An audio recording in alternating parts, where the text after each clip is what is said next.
स्वागत है आपका दोस्तों बिहार न्यूज में। मैं हूं फिर दोस्त गनी और आप देख रहे हैं केडीबी लाइव। दोस्तों आज हो चुका है रविवार 22 जून 2025। तो आज इसकी पूरे बिहार की टॉप न्यूज लेकर आए हैं आपके लिए। वीडियो शुरू करने से पहले आपसे एक रिक्वेस्ट है कि अगर आप पहली बार इस चैनल पर आए हैं तो चैनल को सब्सक्राइब करके बेल आइकन को प्रेस कर दीजिए और साथ ही वीडियो को लाइक कर दीजिए, अपने दोस्तों के साथ शेयर भी कीजिए। तो चलिए चलते हैं आज की खबरों की ओर। दोस्तों बिहार सरकार ने बिहार की शिक्षा व्यवस्था को तकनीकी रूप से सशक्त बनाने की दिशा में एक बड़ा कदम उठाया है। अब बिहार के सभी 81,000 सरकारी स्कूलों को टैबलेट बांटे जाएंगे, जिससे डिजिटल शिक्षा को नई गति मिलेगी। इस योजना के तहत प्राथमिक और फिर मध्य विद्यालयों को 2-2 टैबलेट, जबकि माध्यमिक और फिर उच्च माध्यमिक विद्यालयों को विद्यालय के छात्रों की संख्या के आधार पर 2 से 3 टैबलेट उपलब्ध कराए जाएंगे। दरअसल इस पहल का उद्देश्य सरकारी विद्यालयों में शिक्षण और फिर अधिगम प्रक्रिया में डिजिटल उपकरणों के उपयोग को बढ़ावा देना है।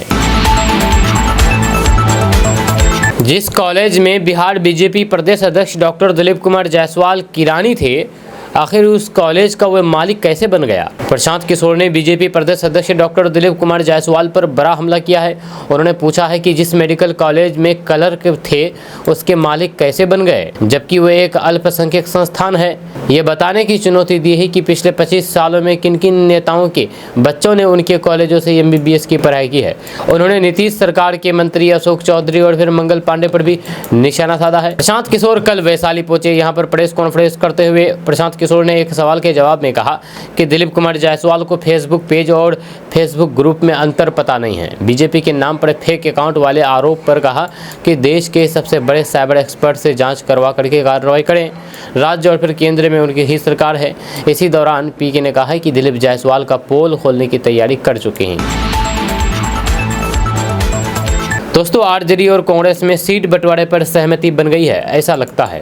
आपको बता दूं कि बिहार विधानसभा चुनाव को देखते हुए इंडिया गठबंधन के प्रमुख घटक दल कांग्रेस और फिर राजद संतुष्टि की नीति के साथ सीटों पर सहमति होते दिख रहे हैं। इससे सीट बंटवारे को लेकर के घटक दलों के बीच टकराव की संभावना कम हो गई है और सभी दल एकजुट होकर के चुनाव लड़ने और फिर जीतने की बात कह रहे हैं। आपको बता दूं कि बिहार में इस साल अक्टूबर नवंबर में विधानसभा चुनाव होने हैं और इसकी तैयारियां जोरों पर है। जहाँ इंडिया गठबंधन में पहले से ही कांग्रेस, राजद, CPIM और फिर CPI-ML और VIP जैसी पार्टियां शामिल है। खबर है कि पूर्व केंद्रीय मंत्री पशुपति कुमार पारस की पार्टी रालोसपा भी गठबंधन का हिस्सा बन सकती है। 2020 के पिछले चुनाव में बिहार की कुल 243 सीटों में से राजद ने 144 और कांग्रेस ने 70 सीटों पर अपने उम्मीदवार उतारे थे।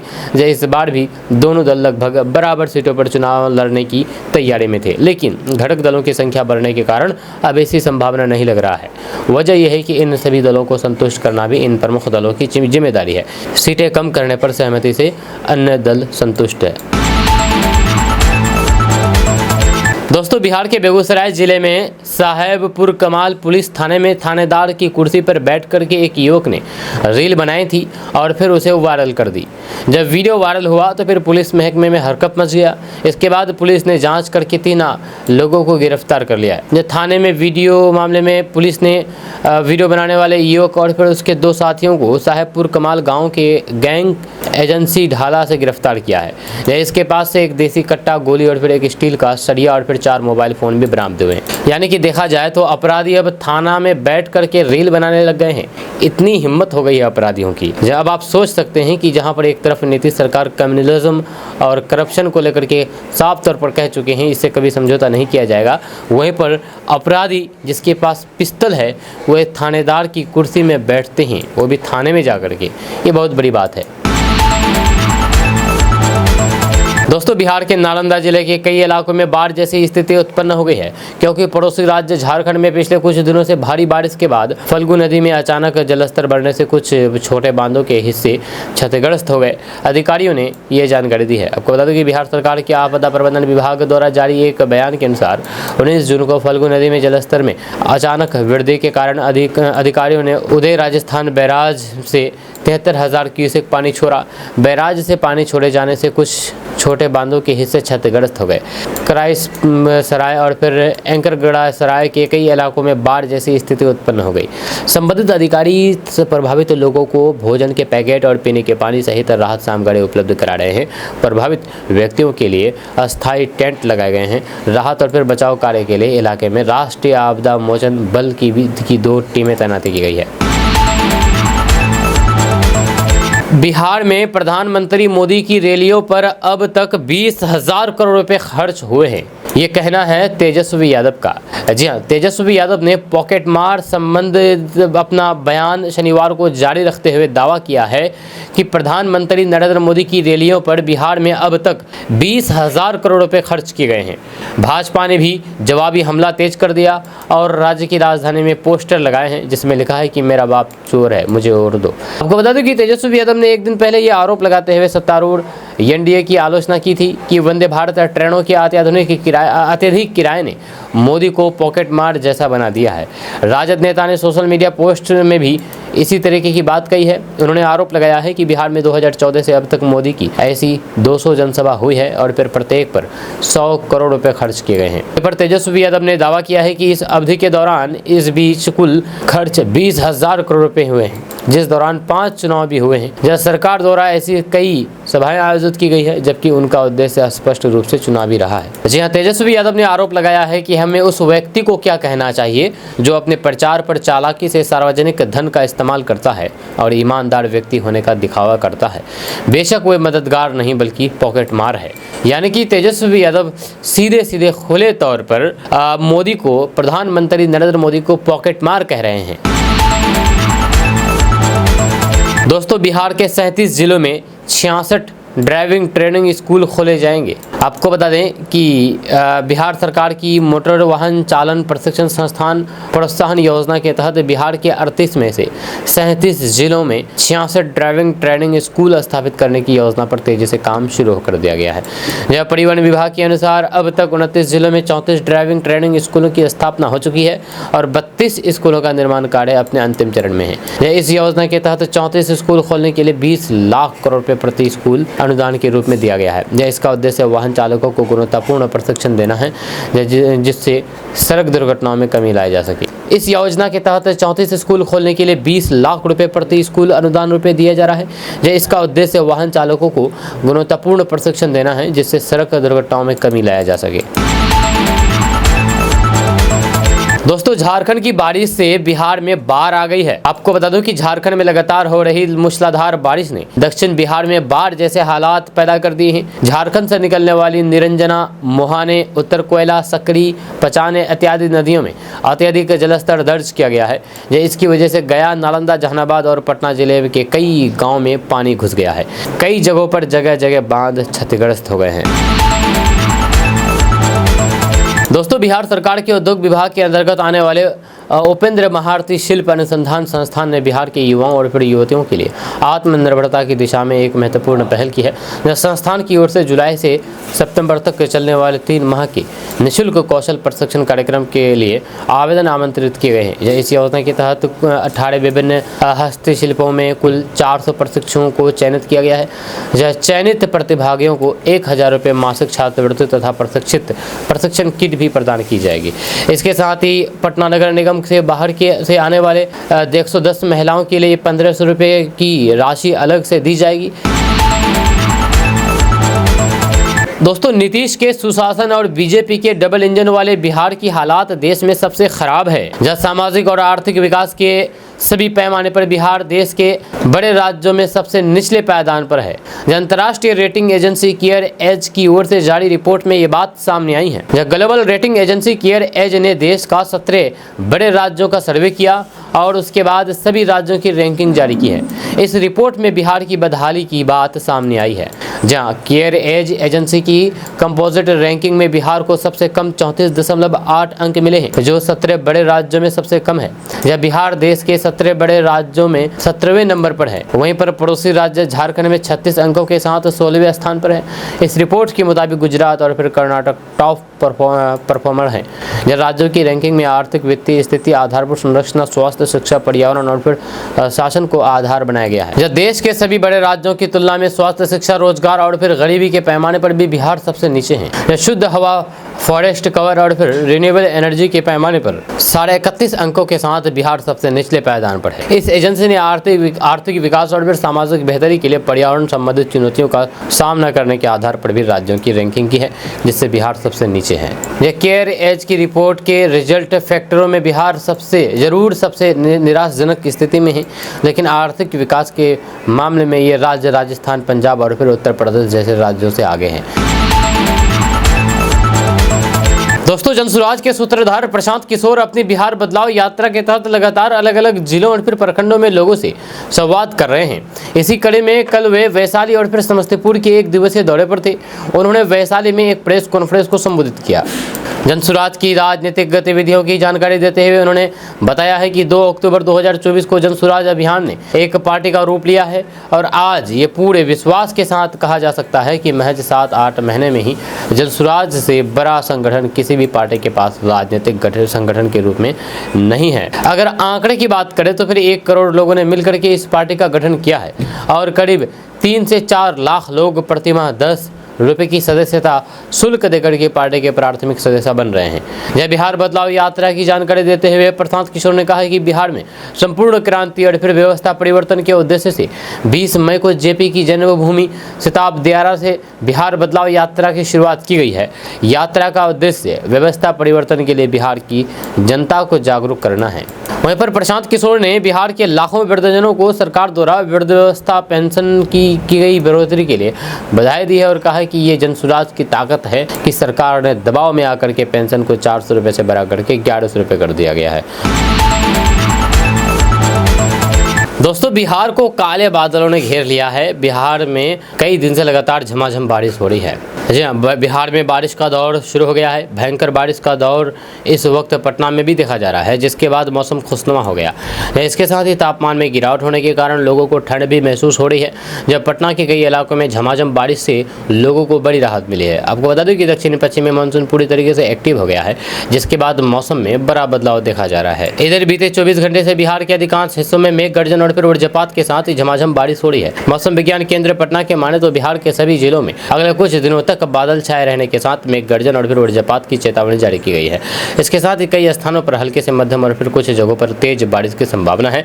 हालांकि बिहार के 7 जिलों के लिए विशेष चेतावनी मौसम विभाग की ओर से जारी की गई है। जब बिहार के 7 जिलों में औरंगाबाद, अररिया, बक्सर, कैमूर, पूर्णिया, किशनगंज और रोहतास जिला शामिल है। इन सभी जिलों में मौसम विभाग की ओर से तेज आंधी के साथ बारिश को लेकर के चेतावनी जारी की गई है, जिसके लिए बाद लोगों से सतर्क रहने की अपील की गई है। इसके अलावा बिहार के अधिकांश जिलों में 30 से 40 किलोमीटर प्रति घंटे की रफ्तार से तेज हवा चलने का पूर्वानुमान जारी किया गया है।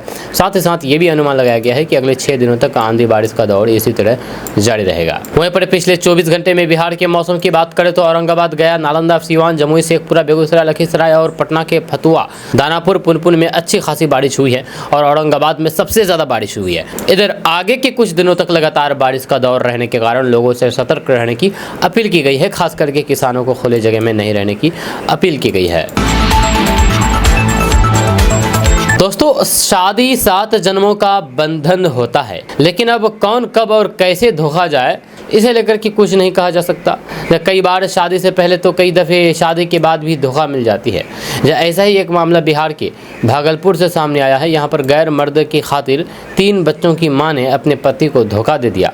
पति ने तो उसे छोड़ दिया, लेकिन जिस प्रेमी के लिए उसने पति को धोखा दिया वह शादी से मुकर गया। हालांकि बाद में उसी प्रेमी से महिला की शादी करवा दी गई। शादी के दौरान दूल्हा चीखता चिल्लाता रहा और कहा गया है कि 3 बच्चों की मां से मेरी शादी मत कराओ, मैं तो बस इसके साथ मजे कर रहा था, खाने पीने और रहने तक ही साथ था, मुझे इससे शादी नहीं करनी है। वैसे भी ये मुझसे 5 साल बड़ी है।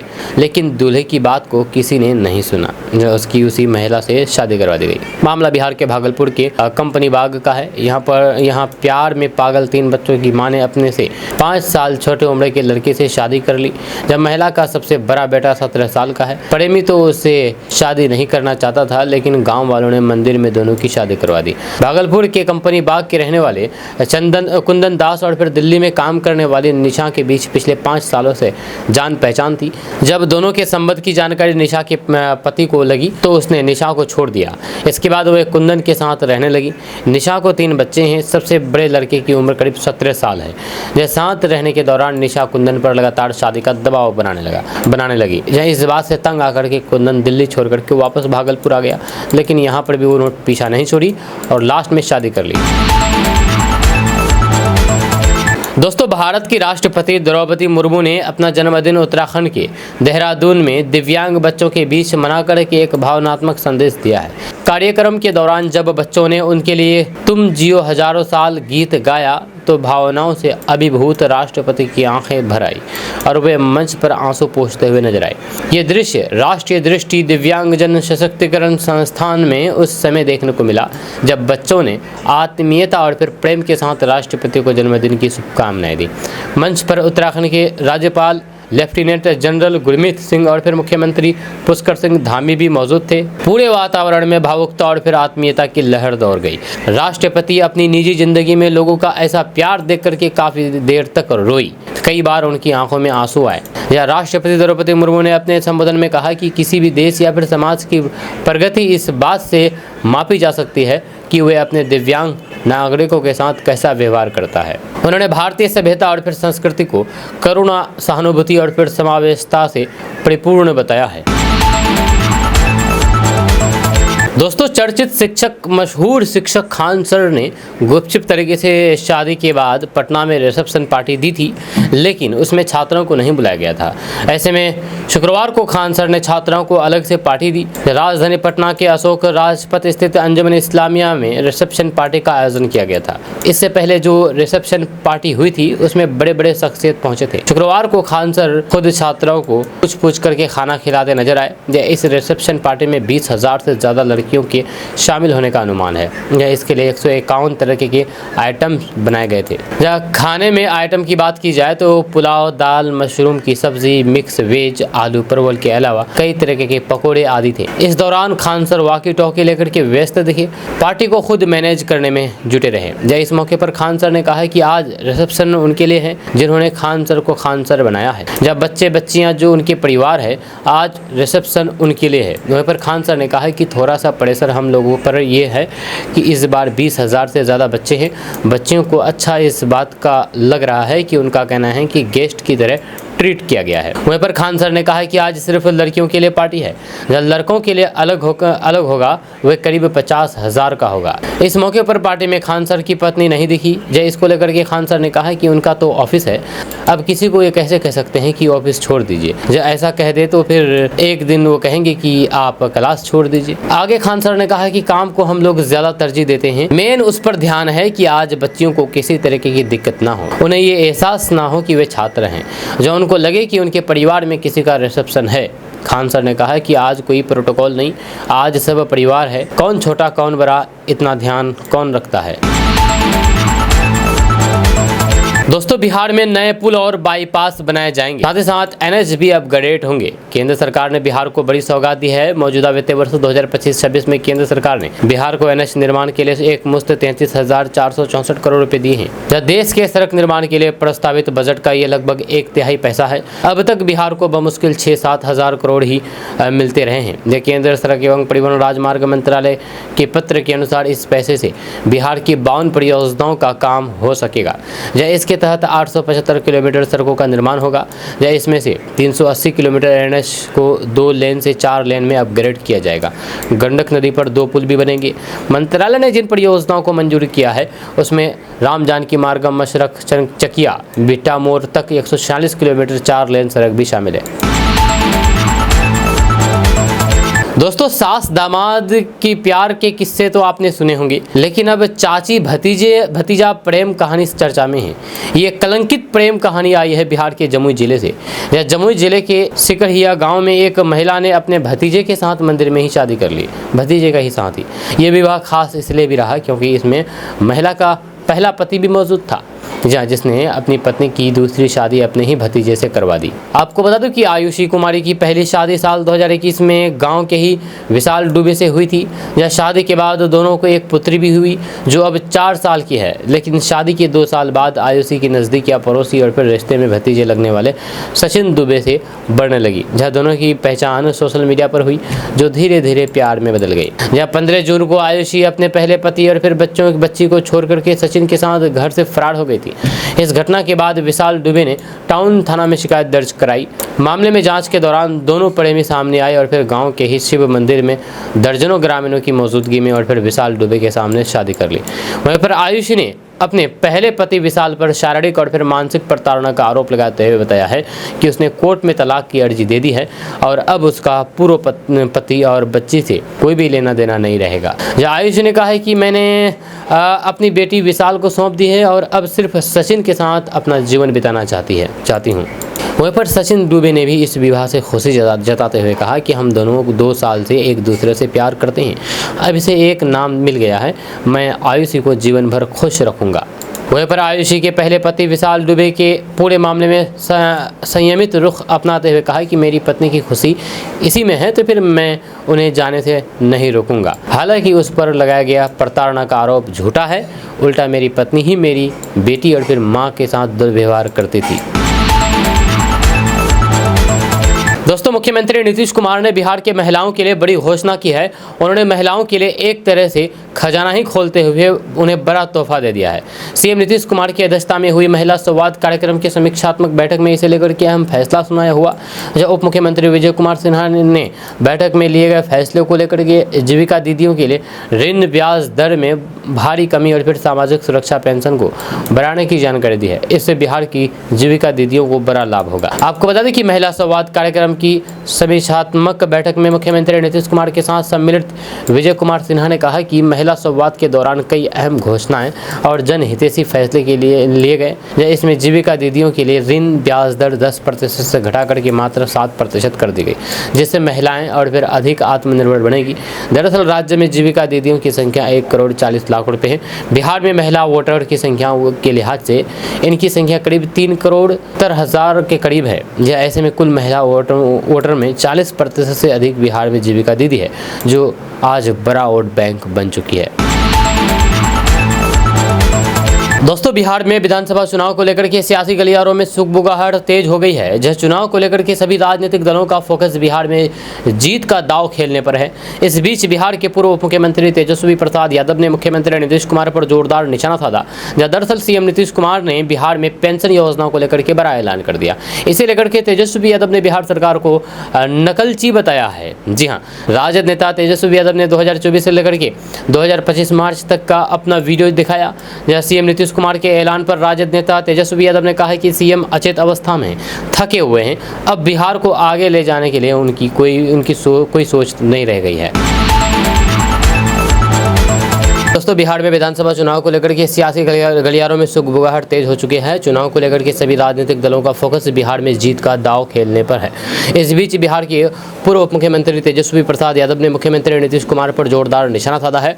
दरअसल सीएम नीतीश कुमार ने बिहार में पेंशन योजना को लेकर के बड़ा ऐलान किया है। इसे लेकर के तेजस्वी यादव ने बिहार सरकार को नकलची बताया है। राजद नेता तेजस्वी यादव ने 2024 से लेकर के 2025 मार्च तक अपना वीडियो दिखाया है। दरअसल बात है कि सीएम नीतीश कुमार के ऐलान पर तेजस्वी यादव ने कहा कि सीएम अचेत अवस्था में है, थके हुए हैं। अब बिहार को आगे ले जाने के लिए उनकी सोच नहीं रह गई है।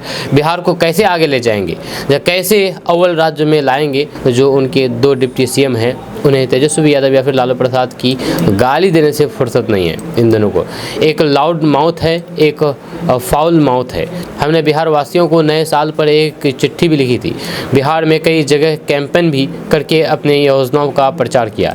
हमने सरकार से मांग की थी कि बजट जो आने वाले हैं उसमें माई बहन मान योजना, वृद्धा पेंशन उसमें जोड़ा जाए। तेजस्वी प्रसाद यादव ने आगे कहा है कि आश्चर्य की बात है कि केवल घोषणा हुई लेकिन बजट में प्रावधान नहीं हुई।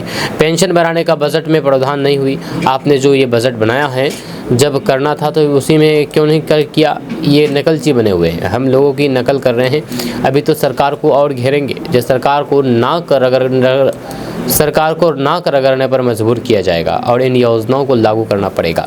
पहले सिलेंडर 500 का हिसाब था, पहले सिलेंडर 500 का मिलता था, अब 1200 का मिल रहा है, तो फिर आप 700 रुपये घटा करके फिर से 500 रुपये कर दो। क्योंकि ये तेजस्वी का ऐलान है, इसीलिए सरकार टेंशन में पेंशन बढ़ा रही है। हमारी ये घोषणाओं की नकल उन्होंने की है। हम बिहार के लोगों को कहना चाहते हैं कि हमने 1500 रुपये की घोषणा की है, तो फिर वे ज़रूर देंगे, लेकिन अगर महंगाई बढ़ता रहेगा तो उस हिसाब से भी हम आगे बढ़ेंगे। वहीं पर पीएम मोदी बिहार दौरे पर पहुंचे थे। इसे लेकर के भड़कते हुए तेजस्वी प्रसाद यादव ने कहा कि बिहार में चुनाव है, प्रधानमंत्री यहां आते रहेंगे, वे जब बिहार आते हैं तो फिर लगभग 100 करोड़ रुपए खर्च होते हैं। 5 चुनाव में पीएम मोदी बिहार आए तो 200 रैली और जनसभा की, एक रैली पर 100 करोड़ रुपए खर्च है, यानी कि 20,000 करोड़ रुपए पीएम मोदी के आयोजन में बहा है। लेकिन प्रायोजन है प्रचार। अगर पीएम मोदी 11 साल में और 20 साल एनडीए की सरकार रही तो फिर उन्होंने बिहार को क्या दिया। दोस्तों, पीएम किसान सम्मान निधि योजना की 20वीं किस्त जारी होने वाली है। आपको बता दें कि किसान सम्मान निधि योजना की 20वीं किस्त किसानों के खाते में पहुंचने का नाम ही नहीं ले रही है। जब देश के करोड़ों किसानों को इसका इंतज़ार है, ये इंतज़ार अब और बढ़ गई है। जब काफ़ी समय से हर किसान जानना चाहता था कि पीएम किसान सम्मान निधि योजना की 20वीं किस्त कब आएगी। उम्मीद जताई जा रही थी कि कल ही बिहार के किसानों से प्रधानमंत्री मोदी खाते में पैसे ट्रांसफ़र कर सकते हैं, लेकिन ऐसा हुआ नहीं। पीएम मोदी पैसे भेजे नहीं। प्रधानमंत्री नरेंद्र मोदी 20 जून शुक्रवार को बिहार के सिवान से पीएम आवास योजना के तहत शहरी ज़रूरतमंदों को पैसे ट्रांसफ़र किए, लेकिन पीएम किसान योजना पर कोई भी ऐलान नहीं किया। जब किसान जानना चाहते हैं कि 20वीं किस्त कब तक अकाउंट में आ जाएगी। सूत्रों से मिल रही जानकारी के मुताबिक 20 जून को भी पीएम मोदी कोई भी ऐसा ऐलान नहीं किया है। जब पीएम किसान सम्मान निधि योजना की पिछली किस्त फरवरी 2025 में जारी हुई थी, या हर 4 महीने पर एक किस्त जारी होती है। ऐसे में 20वीं किस्त जून 2025 के तीसरे या फिर चौथे हफ्ते में ट्रांसफर हो सकती है। हालांकि सरकार की तरफ से अभी तक ऑफिशियल डेट नहीं आई है, लेकिन प्रक्रिया शुरू हो चुकी है।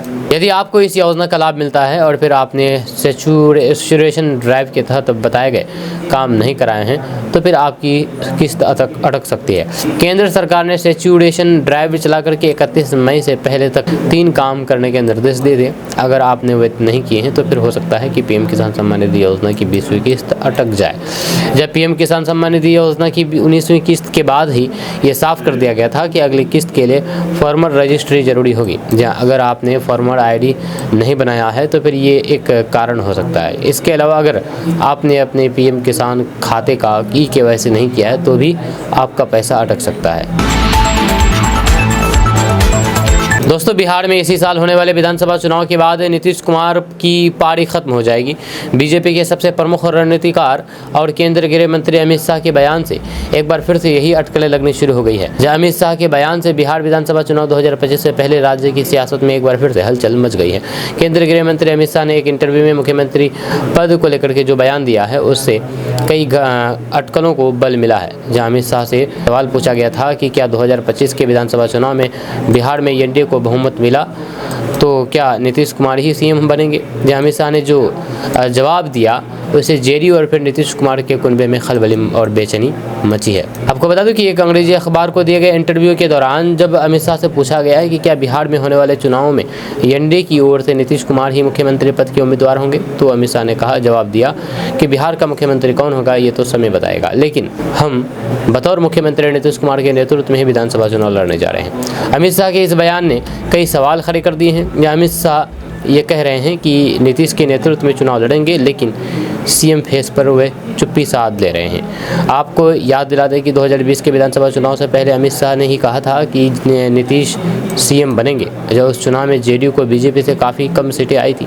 लेकिन अमित शाह के वादे के मुताबिक नीतीश कुमार ही मुख्यमंत्री बने थे। लेकिन इस बार अमित शाह अलग ही भाषा बोल रहे हैं। अमित शाह के ताज़ा बयान ने नीतीश कुमार के भविष्य को लेकर के अटकलें तेज कर दी है और उसने राजनीतिक पारा चढ़ा दिया है। वहीं पर चुनावी राजनीति के लिहाज से जहां एक और बीजेपी बेहद सतर्क रणनीति पर काम कर रही है, वहीं पर जेडीयू की ओर से 25 से 30 फिर से नीतीश का नारा लगा रहे हैं। आपको बता दूं कि बिहार बीजेपी के कई वरिष्ठ नेताओं जैसे कि दिलीप कुमार जायसवाल, सम्राट चौधरी ने पहले स्पष्ट कर दिया था कि 2025 में एनडीए नीतीश कुमार के नेतृत्व में ही चुनाव लड़ेगा। जब वहीं पर अमित शाह के बयान से ऐसा प्रतीत हो रहा है कि बीजेपी अब महाराष्ट्र मॉडल की ओर देख रही है, यानी कि चुनाव के बाद मुख्यमंत्री पद पर फेरबदल किया जा सकता है। दोस्तों, आज की भागदौड़ भरी जिंदगी में हमारी जीवन शैली तेजी से बदल रही है। इस बदलाव का असर हमारे खान पर भी पड़ रहा है, जिसके चलते पेट में गैस जैसी आम लेकिन परेशान करने वाली समस्या का सामना करना पड़ता है। गैस की वजह से होने वाले पेट दर्द और फिर असहजता न केवल शारीरिक तकलीफ देती है बल्कि कई बार सामाजिक शर्मिंदगी का कारण भी बनती है। लेकिन क्या आप जानते हैं कि गैस की समस्या का मुख्य कारण हमारी खाने पीने की आदतें, मसालेदार भोजन और पानी पीते समय हवा का पेट में चले जाना है। तो आइए इसके बारे में हम आपको कुछ आसान और फिर असरदार घरेलू नुस्खे के बारे में बताते हैं जो गैस की समस्या को जड़ से ख़त्म करने में मदद करेंगे। ये नुस्खे न केवल प्राकृतिक है बल्कि आपके किचन में मौजूद सामग्री से तैयार किए जाते हैं। दोस्तों, पटना में एक भीषण लूट की घटना की वारदात सामने आई है। पटना के वेयर हाउस में भीषण लूट हुई है जहां पर 8 अपराधियों ने हथियार के बल पर 3 घंटे तक उत्पात मचाया।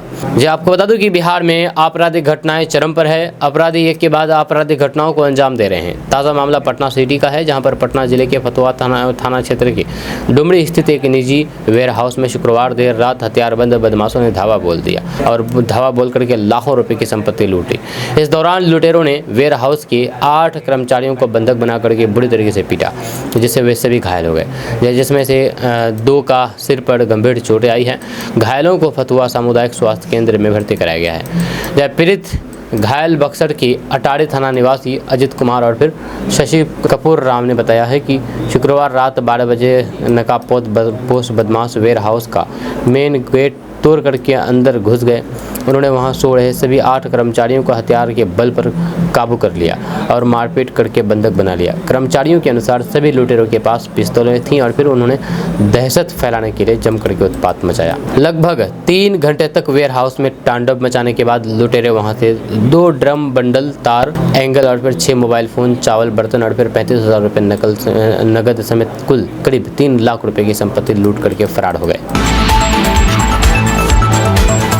दोस्तों, बिहार विधानसभा चुनाव से पहले सीएम नीतीश कुमार का बड़ा दावा चला है। आपको बता दें कि सरकार ने 3 गुना वृद्धा पेंशन योजना से बढ़ा दी है। अब 400 रुपये की जगह 1100 रुपये कर दिया गया है। जी हाँ, बिहार विधानसभा चुनाव से पहले सीएम नीतीश कुमार ने बड़ा दाव खेल दिया है। सरकार ने सामाजिक सुरक्षा पेंशन योजना की राशि को 3 गुना बढ़ा दिया है। जैसे सीएम नीतीश कुमार ने खुद इसका ऐलान किया। विधानसभा चुनाव से पहले बिहार सरकार का ये फैसला बड़े मास्टर स्ट्रोक के तौर पर देखा जा रहा है। मुख्यमंत्री नीतीश कुमार ने एक्स पर लिखा है कि मुझे ये बताते हुए खुशी हो रही है कि सामाजिक सुरक्षा पेंशन योजना के तहत विधवा महिलाओं, वृद्धजनों और फिर दिव्यांगजनों को अब हर महीने 400 रुपये की जगह 1100 रुपये पेंशन मिलेगी। जैसे सभी लाभार्थियों को जुलाई महीने से पेंशन की बढ़ी हुई दर मिलेगी। सभी लाभार्थियों के खाते में ये राशि महीने की 10 तारीख को भेजना सुनिश्चित किया जाएगा। इससे 1,09,69,255 लाभार्थियों को काफ़ी मदद मिलेगी। दरअसल बिहार में लंबे समय से सामाजिक सुरक्षा पेंशन योजना की राशि को बढ़ाने की मांग उठ रही थी। जब पहले सरकार द्वारा इस योजना के तहत हर महीने मात्र 400 रुपये विधवा महिलाओं, वृद्धजनों और फिर दिव्यांगजनों को पेंशन के तौर पर देती थी। जब विपक्ष आगामी विधानसभा चुनाव में इसे बड़ा मुद्दा बनाने की तैयारी में था, लेकिन सरकार ने अहम फैसला लेते हुए चुनाव से पहले बड़ा दाव खेल दिया। आपको बता दूं कि विपक्षी दल खास करके आरजेडी और कांग्रेस विधानसभा चुनाव को देखते हुए लोक लुभावना वादे जनता से कर रही है। तेजस्वी यादव ने दावा कर दिया था कि अगर बिहार में उनकी सरकार बनती है तो वे सामाजिक सुरक्षा पेंशन योजना की राशि को बढ़ा देंगे। लेकिन इससे पहले ही मुख्यमंत्री नीतीश कुमार ने बड़ा दाव खेल दिया और सामाजिक सुरक्षा पेंशन योजना के तहत विधवा महिलाओं, वृद्धजनों और फिर दिव्यांगजनों को अब हर महीने 400 रुपये की जगह 1100 रुपये पेंशन दिया जाएगा। दोस्तों, बिहार में पंचायती राज व्यवस्था के तहत होने वाले पंचायत चुनाव राज्य के ग्रामीण लोकतंत्र की नींव है। साल 2026 में होने वाले आगामी पंचायत आम चुनाव को लेकर के राज्य निर्वाचन आयोग ने एक अहम घोषणा की है। मुखिया और फिर सरपंच पदों पर आरक्षण का चक्र बदलेगा। ये बदलाव बिहार पंचायती राज अधिनियम 2006 एवं पंचायत निर्वाचन नियमावली के प्रावधानों के अनुसार किया जाएगा। आपको बता दूं कि राज्य निर्वाचन आयोग ने स्पष्ट कर दिया है कि पंचायत चुनाव में आरक्षण का निर्धारण अस्थायी नहीं होता है। हर 2 आम पंचायत चुनाव के बाद आरक्षण का चक्र बदल जाता है।